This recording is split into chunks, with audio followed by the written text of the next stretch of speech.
សូមអនុមោទនាព្រឹកថ្ងៃសាលហូបគ្រាន់តែរស់ចង់ស្រួលហួសថ្នាក់ចង់ធំហួសស័កអន្ទាក់លោកីល្មមសំវណ្ណៈមិនស្ម័គ្របែតតៃ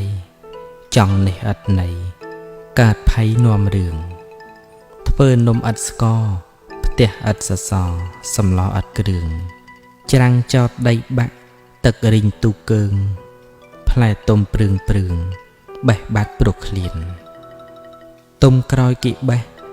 ក្រហមក្រោយប្រេះកិលេសរករៀនតាបោះដាច់សិលចដលដាច់ឈានតណ្ហាស្រេកឃ្លានបំពេញឥតស្ដាយអ្នកមានអ្នកក្រផ្ទះឈើផ្ទះថ្មបបរឬបាយហូបតែមួយពុះ